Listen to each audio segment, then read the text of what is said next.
Hello, it's time for another episode of It's Not About You. My name is Bob Benson. I pastor Christ Lutheran Church.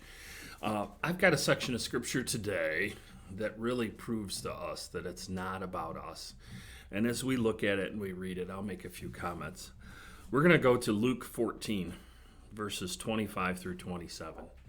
It says there, "Now great crowds accompanied him, and he turned to them and said, 'If anyone comes after me and does not hate his own father and mother and wife and children and brothers and sisters, yes, and even his own life, he cannot be my disciple. Whoever does not bear his own cross and come after me cannot be my disciple.'" See, this passage proves to us that it's not about us. Even our salvation is not about us. God drags us into a relationship that maybe we weren't even looking for. And that's what happened with me. I was not looking for a relationship with God, but he grabbed a hold of my heart and he changed me. And he dragged me into this relationship.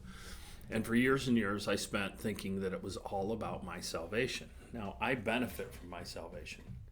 But even my salvation is not about me. It's about God bringing glory to himself through me. And when we look at this passage and we think that it's really not about us, it's not about our relationships with people, it's about God bringing glory to himself through us. It's interesting that happens in the context of that Luke passage. Luke 14:23 says, "Go out to the highways and hedges and compel people to come in, that my house may be filled." We're supposed to be evangelists. We're supposed to be reaching out to people in our lives and dragging them into a relationship or being in relationship with them and then showing them the Father. It becomes less and less about you and more about what God can do through you or with you. And when we lose this whole idea that it's not about us, we become selfish and self-centered. Even our salvation is about us spending an eternity with Jesus Christ. We lose sight of other people. God has a burden for people. It says in his word that he wants all of us to come to the realization of salvation. And it's not because he's not powerful enough to do that, but it's because he's asked us to be part of the kingdom, part of the kingdom building.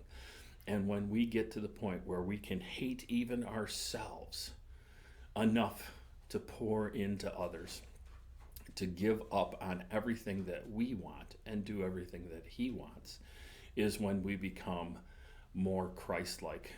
Christ had all the power in the world. He never used that power to benefit himself. Anytime he used power, it was to benefit other people.